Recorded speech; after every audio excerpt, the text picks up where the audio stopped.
Saya jarang banget membahas tentang diri sendiri, apalagi di channel YouTube seperti Timeline ini. Tapi ada yang menarik kemarin di media sosial, nama saya mendadak trending pasca penahanan Bahar Smith oleh Polda Jabar. Banyak yang mengaitkan kasus saya waktu dilaporkan karena dianggap menghina santri Tasikmalaya dengan kasus Bahar Smith. Narasi yang mereka bangun begini, kenapa Bahar Smith kok cepat sekali ditangkap tetapi Denny Siregar tidak? Ini yang lucu dan sama sekali nggak apple to apple dalam membandingkan masalah. Seolah-olah ketika mereka sudah melaporkan ke polisi, orang yang dilaporkan itu harus ditangkap. Yang harus dipahami oleh semua, siapapun boleh melaporkan seseorang ke polisi. Siapapun, nggak peduli kamu rakyat biasa ataupun pejabat, semua punya hak untuk melaporkan ke polisi. Saya punya hak, Bahar punya hak, Musni Umar juga punya hak.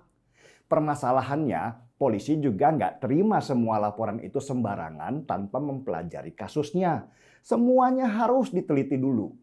Ketika sudah diteliti, terus diperiksa. Dan ini tolong dicatat ya, kalau sudah memenuhi syarat hukum, baru status seseorang bisa dinaikkan dari terdakwa menjadi tersangka. Syarat hukum ini yang penting. Apakah bukti-bukti yang mereka bawa itu sudah kuat? Kalau nggak kuat bukti-buktinya, ya nggak bisa diteruskanlah secara hukum. Jadi nggak bisa sembarangan menjadikan seseorang itu tersangka. Karena kalau nanti di pengadilan tidak terbukti yang dilaporkan itu bersalah, ya polisi bisa malu dong di persidangan dan dianggap tidak profesional. Nah, catat itu dulu ya. Yang lucu itu, ada orang-orang yang menganggap bahwa kalau mereka sudah melaporkan seseorang, berarti orang itu sudah harus dipenjara. Mereka nggak peduli apakah kasusnya kuat, yang penting mereka merasa bahwa mereka benar. Dan banyak kasus pelaporan yang dilakukan ke polisi itu hanya berdasarkan prasangka dan emosional saja. Bukan karena mereka punya cukup bukti untuk dilaporkan. Dan salah satu cara untuk menekan polisi sebagai bagian dari intimidasi adalah dengan demo terus-menerus kalau di lapangan. Kalau di media sosial, ya pakai trending Twitter.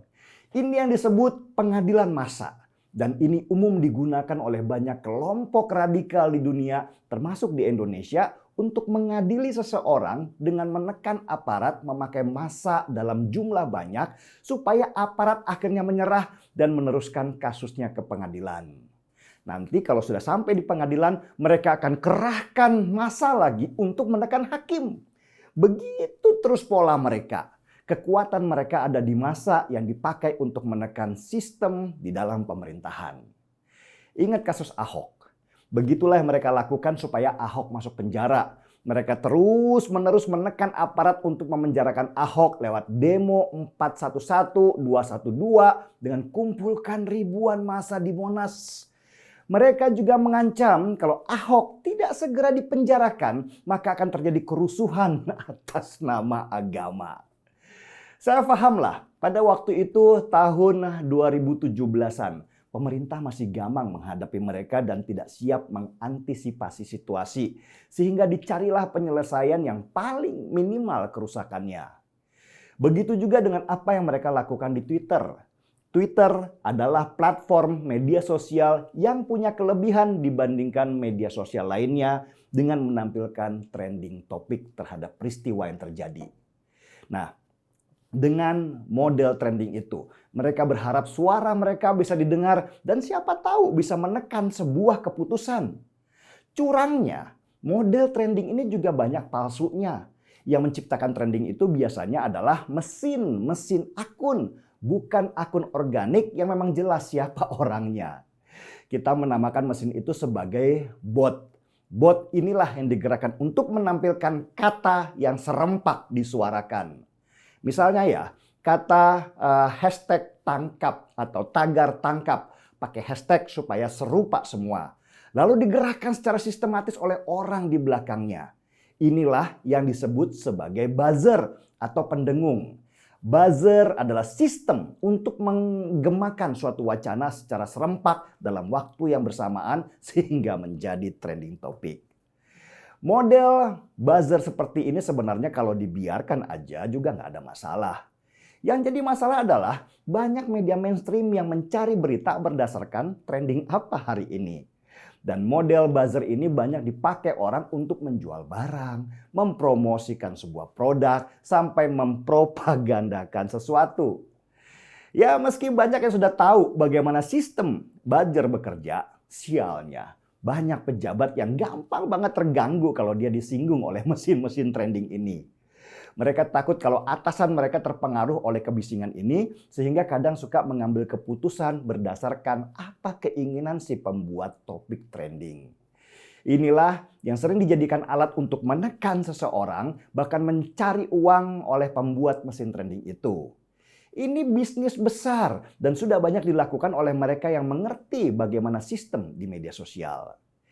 Jadi, trendingnya nama saya di Twitter pasca penangkapan Bahar Smith memang bagian dari kerja mesin di media sosial.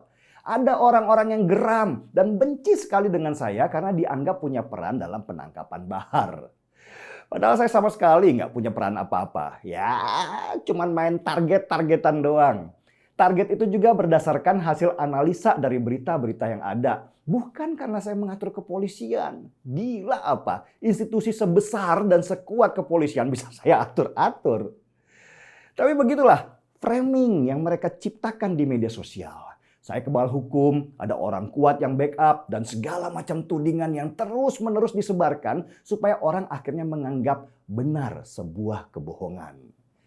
Itu memang permainan propaganda. Padahal setiap kali mereka melaporkan ke polisi, bukti-bukti mereka nggak ada yang kuat. Mungkin juga mereka nggak paham bagaimana cara supaya melampirkan bukti-bukti kuat sebagai fakta dan alat untuk nanti maju di persidangan. Bahkan laporan mereka saja sudah mentah di kepolisian. Tapi koar-koarnya itu loh, seakan-akan polisi melindungi pihak tertentu. Nah, karena saya tahu permainan mereka pakai trending-trendingan itu, makanya saya nggak pernah takut. Ya trendingin aja, lumayan kan bisa terkenal. Pasca penangkapan Bahar Smith memang banyak yang panik karena sekarang ini hanya Bahar Smith lah andalan mereka selama Rizik Syihab ada di penjara. Satu catatan dari saya untuk banyak teman lainnya. Jangan pernah takut menghadapi serbuan mereka, para radikalis itu yang selalu menggunakan agama untuk kepentingan politik dan perutnya pribadi. Kalau kalian takut dan lemah, percayalah kalian akan semakin diinjak, bukannya diampuni atau dimaafkan. Mereka itu pecundang, hanya berani ketika banyak orang. Coba sendirian, mereka kuncup kayak kucing oren basah kehujanan. Saya sih ketawain aja lah, mereka bukan orang-orang pintar, tetapi orang bodoh yang kebetulan pakai HP pintar. Di zaman 5G ini kok ya masih ada aja orang yang memuja-muja garis keturunan seolah-olah orang itu suci.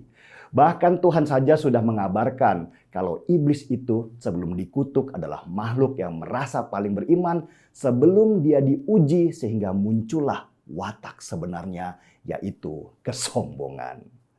Oke, kita seruput kopi dulu dengan kopi seruput. Cita rasa original kopi Indonesia. Mari seruput.